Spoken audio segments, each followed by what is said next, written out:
Assalamualaikum warahmatullahi wabarakatuh.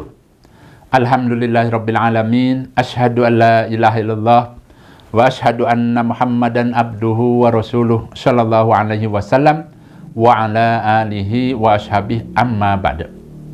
Bapak Ibu yang dirahmati Allah, kembali di sini Abah akan memberikan beberapa bimbingan terkait dengan pelaksanaan ibadah umroh. Kali ini Abah akan memberikan bimbingan dan arahan-arahan, yaitu mengenai tata cara ibadah umroh dari awal sampai akhir, berikut dengan doa-doanya yang mudah, yang sesuai dengan tuntunan Nabi. Pada saat Bapak Ibu mendaftar umroh di Biro Travel, silahkan tanyakan, ya, tanyakan apakah perjalanan ibadah umrohnya itu langsung ke Mekah atau ke Madinah dulu. Apabila Bapak Ibu perjalanan ibadah umrohnya ternyata berziarah dulu ke makam Nabi yang ada di Madinah, silahkan Bapak Ibu pada saat di Madinah untuk mempersungguh ibadah. Ya, kemudian nanti insya Allah dari pembimbingnya akan diinfokan bahwa Bapak Ibu besok kita akan umroh ke Mekah. Untuk itu disiapkan bla bla bla. Umpamanya seperti itu. Apa yang harus dilakukan oleh Bapak Ibu? Yang pertama, siapkan ya kain ihram. Ini bagi bapak-bapaknya. Bagi ibu-ibunya, ya silahkan juga menyiapkan baju ihramnya. Nah, kemudian ya yang dilakukan pertama amalan untuk ya, melaksanakan ibadah umroh yaitu mandi junub, atau biasa disebut dengan mandi ihram. Nah, ini berlaku untuk wanita, baik itu wanita yang haid maupun yang tidak haid, termasuk bagi bapak-bapaknya atau laki-laki. Kemudian setelah mandi, khusus untuk bapak-bapaknya atau laki-laki, ya, sunahnya itu adalah memakai minyak wangi di badannya, bukan di kain ihramnya. Ingat ya, untuk laki-laki.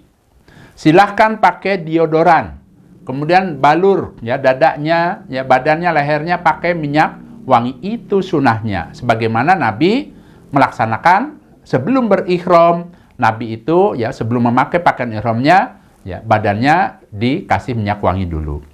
Adapun untuk wanita, ya tidak boleh pakai minyak wangi, tetapi kalau umpamanya hanya sebatas deodoran, itu boleh. Ya, begitu juga dengan wanita yang haid, silahkan. Ya, persiapan semuanya. Ingat ya, amalan pertama yang dilakukan pada saat akan umroh yaitu mandi ihram. Ya, mandi ihram ini sama dengan mandi janabat, sama dengan mandi junub, hanya penamaan saja, prakteknya sama. Kemudian, ya, bagi laki-laki diperbolehkan masih memakai celana dalam. Ya, umpamanya kalau masih ingin pakai celana dalam karena ya masih belum berniat, hanya persiapan saja. Kemudian, ya, semua jamaah naik bis, kemudian berangkatlah menuju ke mikot yang ada di daerah Dzul Hulaifah. Insya Allah perjalanan kurang lebih setengah jam, ya, perjalanan akan sampai ke Masjid Bir Ali. Itu merupakan tempat mikotnya. Bagi Bapak Ibu yang masih punya wudhu, silahkan langsung sholat 2 rakaat. Nama sholatnya yaitu sholat 2 rakaat sebelum ihram. Itu nama sholatnya. Bagi wanita yang haid, jangan sholat. Silahkan diam saja di bis. Umpama ingin turun boleh, tetapi jangan ikut sholat. Bagi wanita haid. Bagi laki-laki, umpamanya ingin langsung dibuka celananya, itu lebih baik, khawatir nanti lupa. Silahkan dibuka celananya sebelum turun dari bis. Ya, berarti pakaian laki-laki hanya 2 helai kain. Kain yang bawah dan kain yang atas, yaitu kain ihram dua-duanya. Silahkan bagi yang sudah batal wudhunya untuk berwudhu, kemudian silahkan sholat 2 rakaat. Niatkan karena Allah. Ya, Nabi memerintahkan pada saat akan sholat, perintahnya adalah supaya berniat. Dan niatnya ini tidak diucapkan, tetapi supaya Bapak Ibu niatnya ada di dalam hati. Silahkan gerenteskan di dalam hatinya, niatkan karena Allah. Ya Allah, saya akan melaksanakan sholat 2 rakaat, ya Allah, berilah pahala ya Allah. Umpamanya seperti itu boleh. Itu ya, itu namanya niat karena Allah. Kemudian tata caranya bagaimana? Yang pertama, rakaat pertama tuntunannya ya, membaca surat Al-Fatihah, kemudian dilanjut dengan surat Al-Kafirun. Itu rakaat pertama. Rakaat kedua, surat Al-Fatihah dan surat Al-Ikhlas. Biasa Bapak Ibu mungkin mengenal kulhu. Itu namanya surat Al-Ikhlas. Setelah itu apa, Abah? Setelah itu ya, tuntunan Nabi itu pada saat setelah selesai sholat 2 rakaat di mikot, Nabi menaiki ontanya. Kemudian pada saat ontanya itu menghadap ke kiblat akan jalan, Nabi barulah berniat, kemudian melafadzkan niat ikhramnya. Itu Nabi seperti itu. Nah, andaikan Bapak Ibu umpama ingin mengikuti tuntunan Nabi, naik dulu ke bisnya, kemudian berniat di situ, itu boleh. Atau barangkali mau langsung setelah sholat 2 rakaat di Masjid Bir Ali, kemudian langsung berniat di situ, ya, tidak harus naik ke kendaraan, itu juga boleh. Oke, lanjut. Nah, kemudian ini umpamanya, ya, diumpamakan Bapak Ibu naik dulu ke kendaraan. Kemudian dari situ, ya, Abah menyarankan karena yang namanya ibadah umroh ini bukan merupakan ibadah berjamaah, tetapi ibadah sendiri-sendiri, tanggung jawab sendiri-sendiri. Untuk itu tidak perlu menunggu pembimbingnya. Silahkan niatkan di dalam hatinya, gerenteskan, ya, bicarakan di dalam hatinya, niatkan karena Allah. Ya Allah, hari ini aku akan melaksanakan ibadah umroh, ya Allah. Mudahkan, lancarkan. Kemudian berilah pengampunan dan pahala bagiku, ya Allah. Terima, ya Allah, ibadah saya, ya Allah. Itu namanya karena Allah. Ya. Silahkan gerenteskan, niatkan di dalam hati. Itu tata cara yang namanya niat karena Allah, adanya di dalam hati. Kemudian setelah itu baru ada ucapannya. Apa ucapan orang yang akan berikhram umroh? Yaitu labbaik Allahumma umrotan. Kalau diartikan, ya Allah, aku datang memenuhi panggilanmu untuk melaksanakan ibadah umroh. Tapi tidak perlu diartikan, cukup labbaik Allahumma umrotan. Setelah itu, tugas Bapak Ibu melanjutkan dengan membaca talbiyah. Labbaik Allahumma labbaik, labbaik la syarika laka labbaik, innal hamda wan ni'mata laka wal mulk la syarika lak. Tuntunannya bagi wanita, bacaan talbiyahnya lirih saja, pelan-pelan saja. Bagi laki-laki suaranya sedikit keras, tegas. Itu tuntunannya. Adapun bagi yang membaca talbiyah ini tidak harus punya wudhu. Umpama batal wudhunya, tidak apa-apa. Silahkan diulang-ulang membacanya. Tidak harus bareng-bareng. Ingat ya, silahkan dibaca berulang-ulang. Kalau sudah capek, ya sudah istirahat. Lanjut. Kemudian perjalanan insya Allah sekitar 6 jam. Ya, ini karena naik bis. Adapun kalau umpama bisnya itu ternyata menuju ke stasiun kereta karena jamaahnya naik kereta, ya monggo. Silahkan. Perjalanan naik kereta itu insya Allah sekitar 2 jam. Ya, ujung-ujungnya nanti sama, akan ke Mekah. Nah, kita ya akan memberikan arahan-arahan ini umpamanya Bapak Ibu naiknya naik bis. Perjalanan kurang lebih 6 jam, nanti insya Allah setelah 6 jam Bapak Ibu ya akan sampai ke kota suci Mekah. Kemudian nanti Bapak Ibu akan menuju hotel yang sudah dipesan oleh biro travelnya. Silahkan Bapak Ibu turun, kemudian insya Allah nanti petugas dari biro travel akan memberikan kunci dan lain sebagainya. Dan insya Allah biasanya para jamaah disuruh ke restoran untuk makan.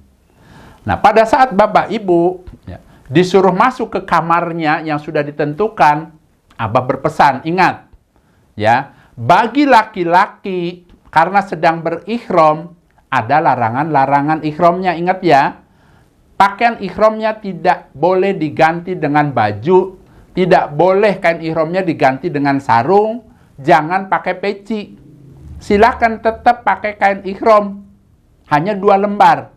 Adapun kalau kain ikhramnya ternyata kotor dan ingin diganti, boleh, tapi dengan kain ikhram lagi. Ingin ke toilet, boleh. Apakah Bapak Ibu umpamanya karena panas dan lain sebagainya ingin mandi, apakah boleh? Boleh. Adapun kalau untuk wanita, pakaiannya itu ingin diganti dengan yang baru, itu boleh. Silahkan.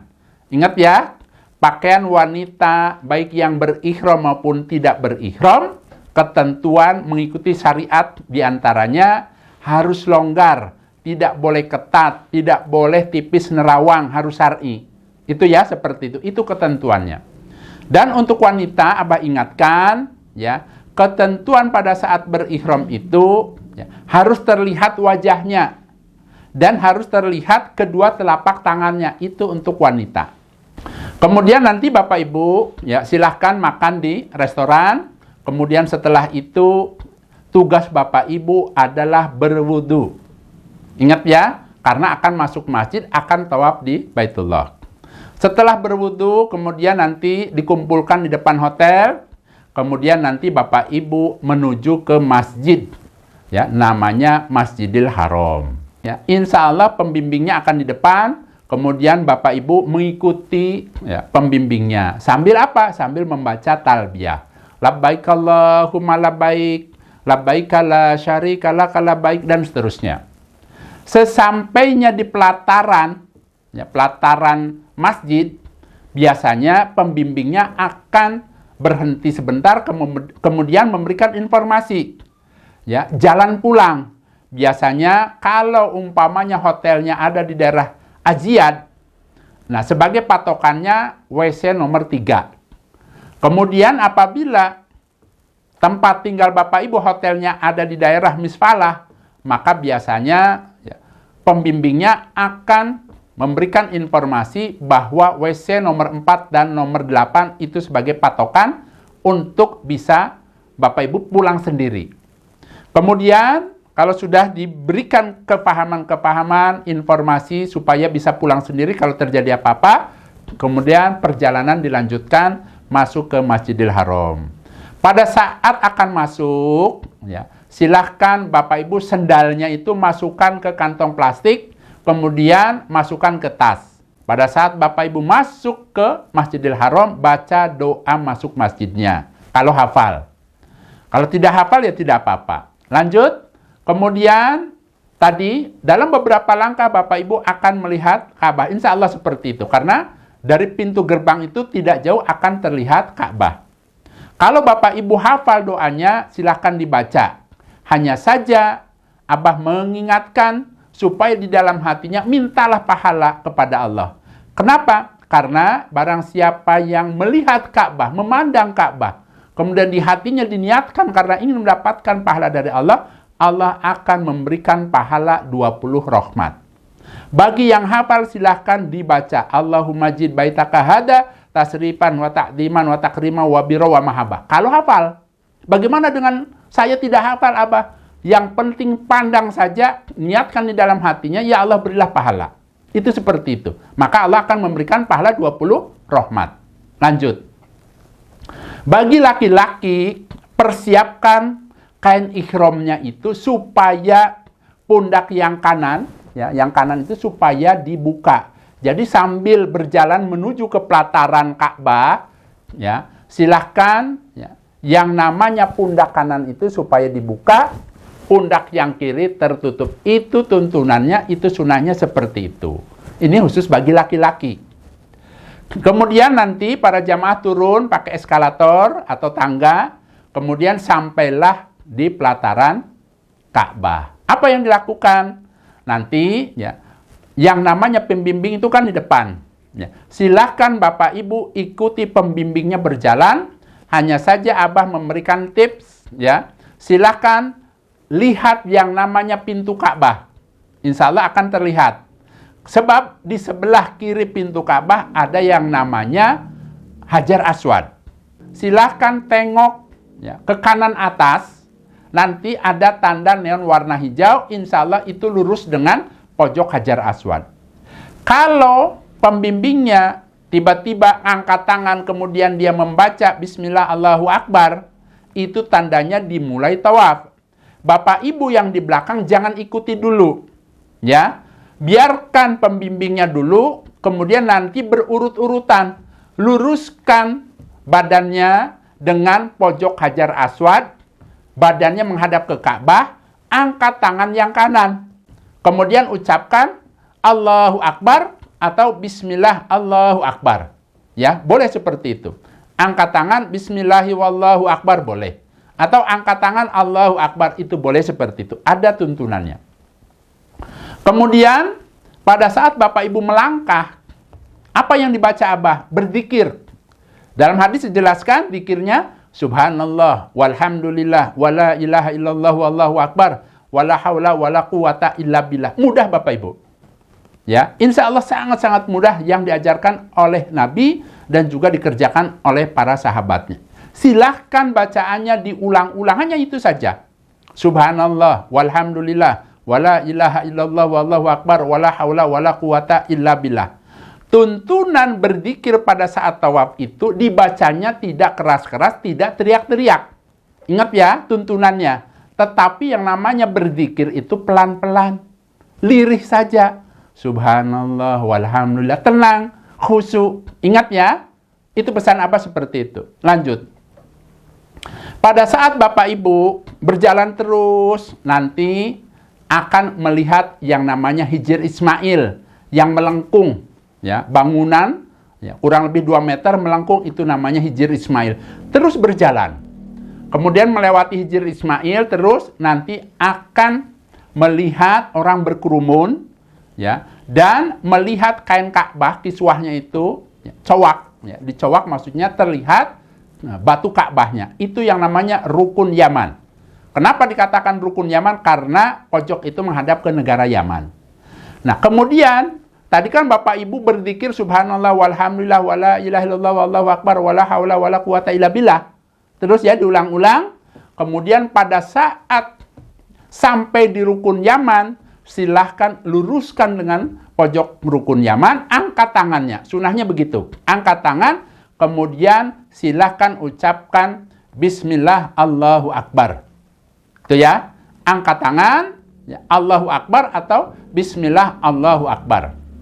Nah, kemudian diganti zikirnya dengan doa sapu jagat. Insya Allah Bapak Ibu sudah hafal. Ya. Rabbana atina fid dunya hasanah wa fil akhirati hasanah wa qina adzabannar. Doanya pendek Bapak Ibu. Dan itu yang diajarkan oleh Nabi pada saat Nabi sampai di Rukun Yaman berjalan menuju ke Hajar Aswad. Nabi memberikan contoh seperti itu. Tidak panjang Bapak Ibu. Ya. Jadi intinya bacaan dan doa pada saat tawaf itu hanya ada 2. Zikir sebagaimana yang tadi Abah jelaskan, kemudian doanya doa sapu jagat tadi. Ya, Rabbana atina fid dunya hasanah wa fil akhirati hasanah wa qina adzabannar. Ingat ya, doanya dibacanya lirih saja, pelan-pelan saja, tidak perlu teriak-teriak, tidak perlu keras-keras karena dapat mengganggu orang lain. Yang khusyuk doanya diulang-ulang. Kemudian sesampainya di pojok Hajar Aswad, kembali tangan kanan supaya isyarah. Angkat tangan yang kanan, kemudian ucapkan Bismillahi wallahu akbar. Atau angkat tangan Allahu Akbar. Itu boleh seperti itu. Berarti Bapak Ibu sudah mendapatkan 1 putaran. Selanjutnya yang kedua, yang ketiga, sampai yang ke-7. Itu zikirnya sama, doanya sama persis. Silahkan laksanakan sampai 7 putaran. Setelah sampai yang terakhir 7 putaran, angkat tangannya Bismillahirrahmanirrahim. Itu tandanya sudah selesai yang ke-7. Kemudian silahkan menuju ke belakang makom Ibrahim. Ingat, yang namanya makom Ibrahim itu bukan makam, bukan kuburan, tetapi sebagai tempat pijakan Nabi Ibrahim pada saat membangun Ka'bah. Silahkan Bapak Ibu menuju ke belakang makom Ibrahim. Sesampainya di belakang makom Ibrahim sebelum sholat. Ingat ya, sebelum sholat bagi laki-laki wajib hukumnya kedua pundaknya itu tertutup.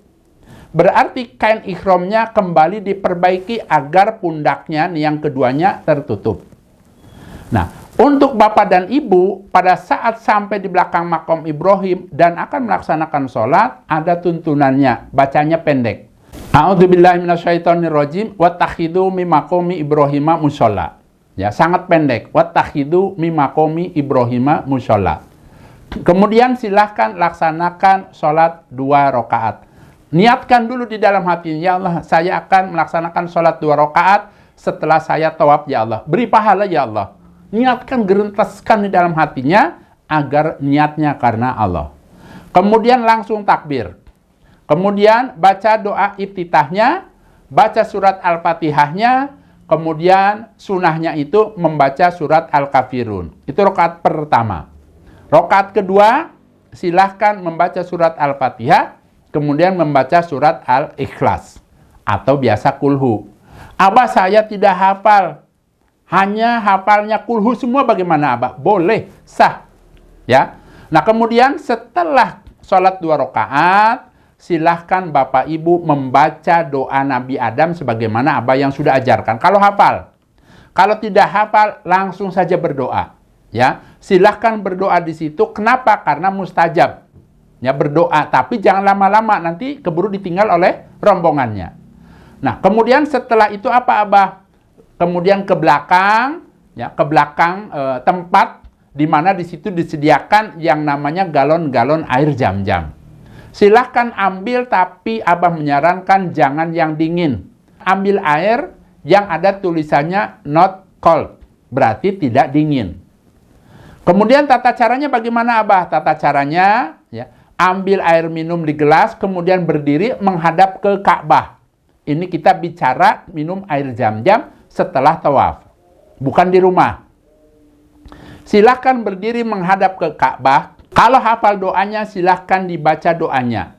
Allahumma inni as'aluka ilman nafi'a wa rizqan wasi'an wa sifaan min kulli da'.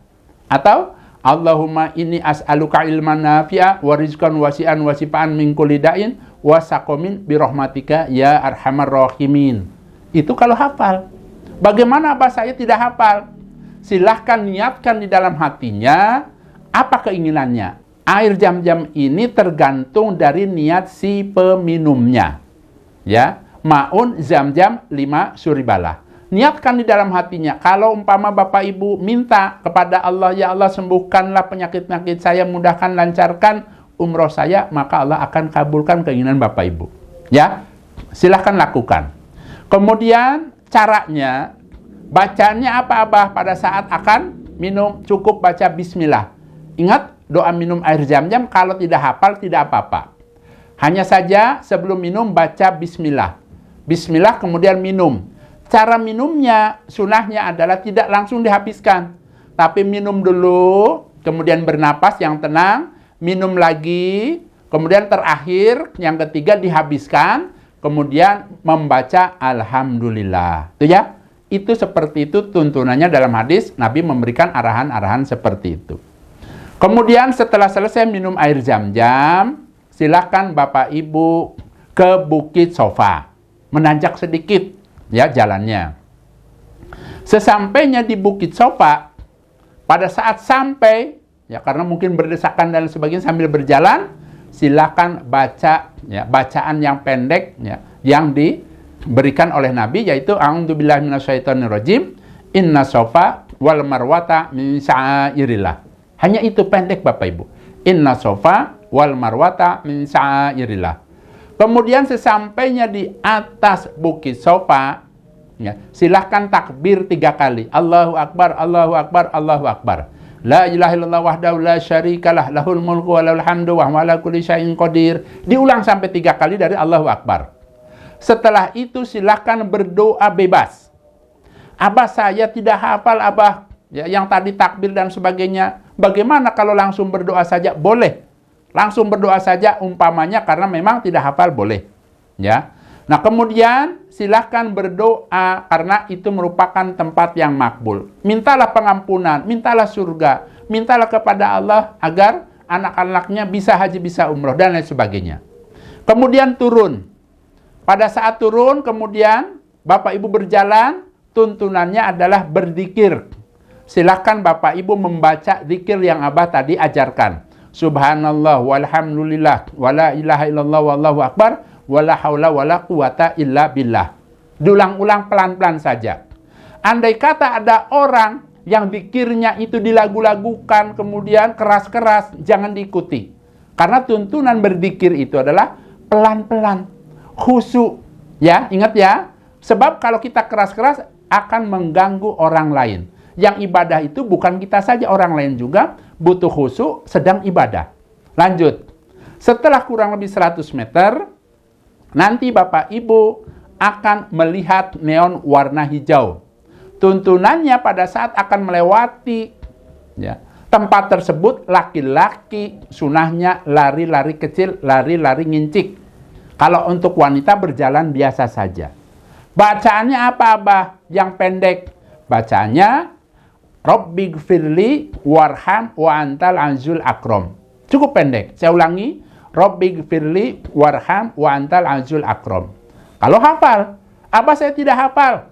Hafalnya umpama doa sapu jagat saja boleh nggak, Abah? Boleh. Silakan. Ya, Rabbana atina fid dunya hasanah wa fil akhirati hasanah wa qina adzabannar. Silakan diulang-ulang. Ya, tapi pelan-pelan. Ya, tidak perlu keras-keras. Pelan-pelan saja. Berjalan-berjalan, laki-laki silahkan lari kecil. Nanti setelah melewati batas neon warna hijau, berjalan seperti biasa, berzikir kembali. Sebagaimana yang Abah ajarkan zikirnya. Kemudian nanti kurang lebih sekitar 200 meter, insya Allah, Bapak Ibu akan menemui yang namanya bukit yang kedua. Namanya Bukit Marwah.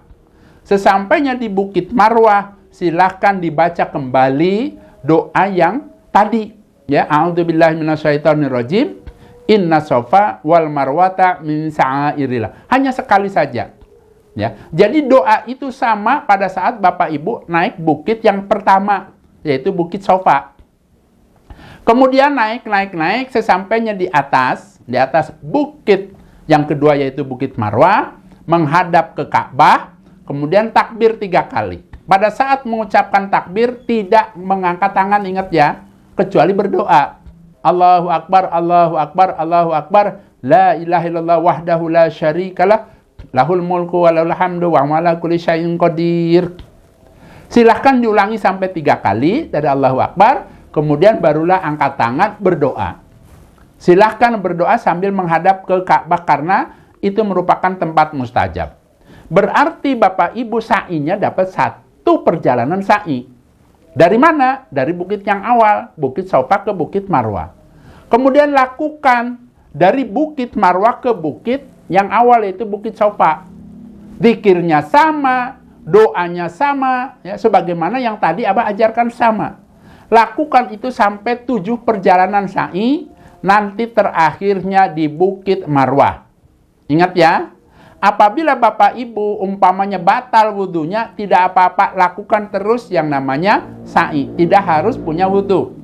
Apabila Bapak Ibu capek, umpama kaki sakit, haus dan sebagainya, boleh minum. Umpama istirahat sebentar, kemudian minum dulu, kemudian dilanjutkan, itu boleh. Setelah selesai semuanya, 7 perjalanan sa'i, kemudian Bapak Ibu berarti tugas yang terakhir adalah tahallul, memotong rambut. Nah, untuk memotong rambut ini tidak harus di Bukit Marwah. Boleh nanti pada saat umpama pulang ke kamarnya masing-masing di hotel. Ya, hanya saja tuntunannya cara memotong rambut wanita pada saat tahallul, silahkan ya, diambil ya, sebanyak-banyaknya rambutnya, kemudian silahkan dipotong kurang lebih seruas jari ini. Ya, bismillah potong. Yang motong siapa? Yang motong boleh suaminya atau perempuan yang lain boleh, umpama bawa anak, bawa ponakan, umpamanya boleh. Adapun laki-laki, ya, sunahnya itu adalah cukur gundul. Kalau umpama tidak ingin cukur gundul, boleh disisakan umpama 5 cm atau 10 cm. Tetapi cara mencukurnya itu adalah supaya rata. Ya, bilang saja ke tukang cukurnya, ke salon, sisakan 5 cm atau 10 cm, nanti akan diratakan. Itu caranya. Sebab apa? Sebab ada pahalanya. 1 helai rambut pada saat tahallul, Allah akan memberikan 1 pahala kebaikan, kemudian Allah akan menghilangkan ya, 1 kejelekan dari orang tersebut. Makanya lebih banyak yang dipotong itu lebih bagus, lebih banyak pahalanya. Dan bagi laki-laki yang cukur gundul akan mendapatkan 3 kali doa dari Nabi, yaitu doa pengampunan kepada Allah untuk orang yang cukur gundul. Adapun yang tidak cukur gundul juga akan mendapatkan doa dari Nabi hanya sekali. Ya Allah, ampuni dosa orang ini kalau bahasa kitanya. Hanya sekali. Itu bedanya. Nah, itu tata cara ibadah umroh yang mudah bagi Bapak Ibu. Setelah selesai tahallul, berarti Bapak Ibu terbebas. Dari apa? Terbebas dari larangan-larangan berihram. Dengan kata lain, Bapak Ibu sudah bisa melaksanakan umroh. Sudah bisa menyelesaikan yang namanya rukun umroh, kewajiban umrohnya. Ya, insya Allah Bapak Ibu untuk ibadah umroh ini mudah. Ya, mudah. Ya, sebagaimana yang diajarkan Nabi, hanya saja terkadang mungkin dari biro travelnya itu ada buku panduan yang mana doanya itu satu putaran lain. Satu putaran lagi, yang kedua beda lagi umpamanya. Nah, itu kalau hafal ya boleh dilaksanakan, kalau tidak juga tidak apa-apa. Ya, sebab apa? Sebab tidak ada doa yang diwajibkan, tidak ada. Andaikan Bapak Ibu umpamanya hanya bisa satu doa saja. Ya, tadi Robbana atina fid dunya hasanah wa fil akhirati hasanah wa qina adzabannar. 7 putaran hanya baca itu saja hukumnya sah. Begitu juga pada saat sa'i. Ya, Abah saya hanya bisa itu saja, Abah bagaimana? Silahkan laksanakan, tetap sah sa'inya. Yang penting sampai 7 kali perjalanan. Kalau yang namanya tawaf di Baitullah, 7 putaran dimulai dari Hajar Aswad kembali ke Hajar Aswad. Ya, dipahami ya? Demikian Bapak Ibu, mudah-mudahan Allah memberikan kemanfaatan dan kebarokahan. Apabila Bapak Ibu masih ada unek-unek yang ingin ditanyakan, monggo silahkan tanya di kolom komentar. Ya, alhamdulillah, jazakumullah khairan. Apa pamit? Wassalamualaikum warahmatullahi wabarakatuh.